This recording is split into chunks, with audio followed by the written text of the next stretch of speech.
Hi, so today I'm going to be talking about using technology for best practice monitoring and reporting in collection contracts. As I've been said, I worked with Wollondilly Shire Council in 2013 developing their new waste and recycling collection contract.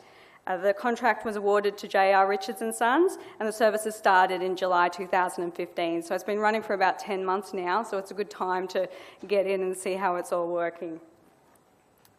One of the first steps that Council took when they were looking at their new collection contract was to look at the old contract and see which ways they could improve it. One of the things that they found was that they had a huge number of performance indicators, but a lot of them they couldn't actually measure. They didn't have the resources or they didn't have the information they needed to, and there were some penalties, but there wasn't any way that they could enforce those penalties because they couldn't verify any issues in the service.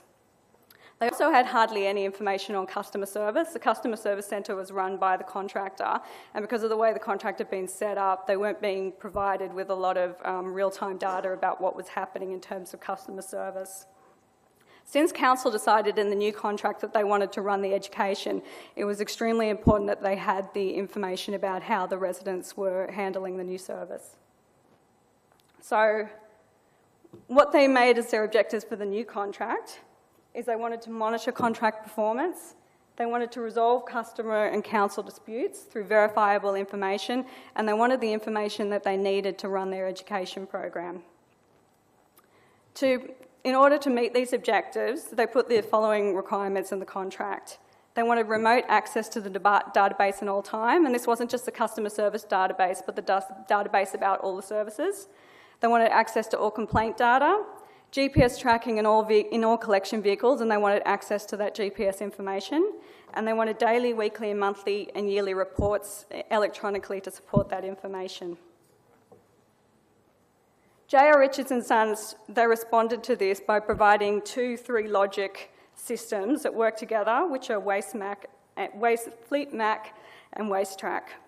These systems together provide bin service exception reporting, camera systems, route tracking and reporting, bin lift counter, start and finish times for all vehicles, bin management and service records, clean-up collection service reporting and customer service reporting.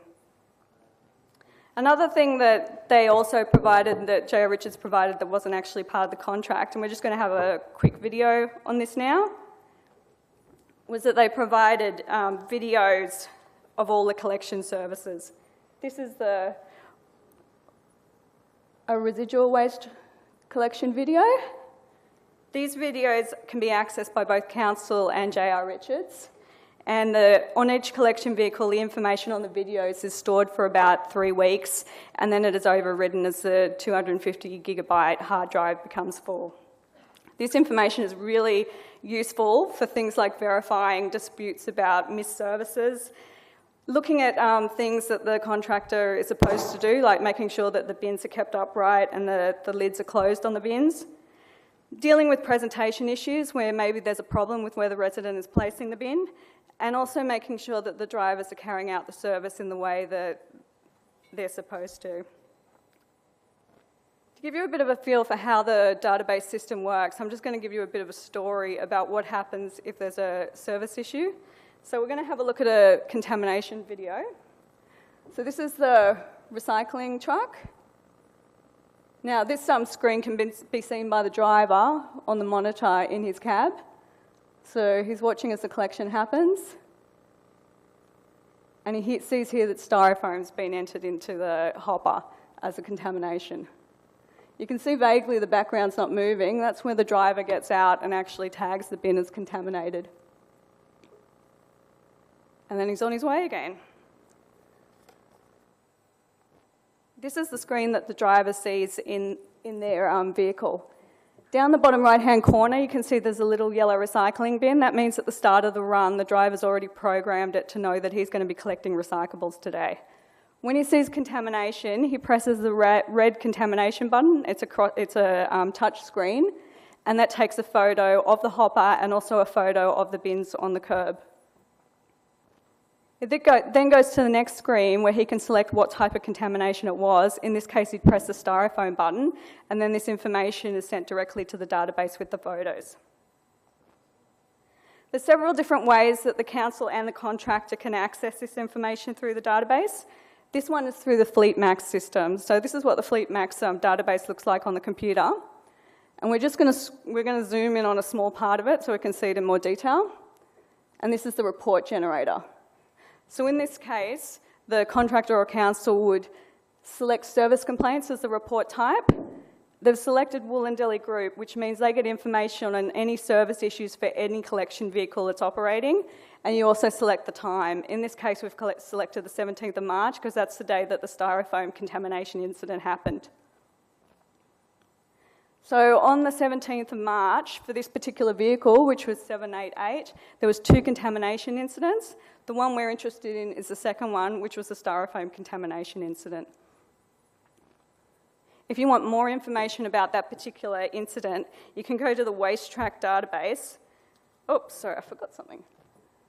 One of the reasons why it's so important that you have the 2 photos, not just the photo of the hopper contamination, but the photo of the vehicles, the bins on the curb, is because council opted under this contract not to have RFID tagging on the bins. This means that the way that they're assigning an issue to a particular premises is based on the GPS location of the bin. If for some reason the bin isn't placed directly outside the property, then there is the potential that it will be assigned to the wrong property in the database. So in situations such as a cul-de-sac, where you may have a lot of bins placed together, the way council's addressing this at the moment is to actually paint the number of each premises on the front of the bin. So when they go into the database, they can check from the number on the front of the bin that it's actually assigned to the correct property. The other way to get around that would be at some stage to install RFID tags at an additional cost. If you want more information on this particular service, in the WaistTrack database, you can get access to all the information on one particular property, on every single property. So this is what it looks like in the WaistTrack database for one property. I'm going to zoom in on it because it's a bit small to see, but if you look right down the bottom, service exemptions, and there it has all the service exceptions for this property, and it has the styrofoam incident that we saw on the video. On the right-hand side down the bottom, you can click on a tab that says Open, and this will give you a full report on the contamination incident, including, importantly, whether the bin was tagged or not. That information is required for the Waste Education Officer and Council, who will then follow up about the contamination incident. You can also see a service map of the entire area. The little bins represent the last collection that was taken place at that premises. So in this case, the last service that took place was the recycling collection. Anything that comes up as a pink bin means there was a service issue at that property. If you click on the pink bin, you can get more information about about the actual incident. In this case, it was a recycling bin that was contaminated with garbage. You have the timestamp, you have the vehicle that was associated with it. So using that information, you can actually search the 2 databases to find out more information about that particular issue. One of the other big issues with local government at the moment is dealing with clean-up issues, particularly things like over-presentation, where people put out too much material, and incorrect presentation, when people put out material that's not allowed under the service. The way that the council decided to deal with this in the contract was to say that the contractor needed to provide photographic evidence every time material was left on the curb for some non-conforming reason. J.R. Richards has gone one step further than that and is actually providing before and after photos of every single collection that happens. So this is the screen that the clean-up driver sees. In the bottom right-hand side, there's a red lidded bin. That means he's picking up general clean-up waste. Under the contract, they have to separately pick up metals and vehicle batteries, and then you'd see a little yellow recycling bin, which means it's a recycling collection. So this is the clean-up pile before. The driver presses the begin collection button and it takes a photo. At the end of the collection, he presses the collection completed and it takes another photo.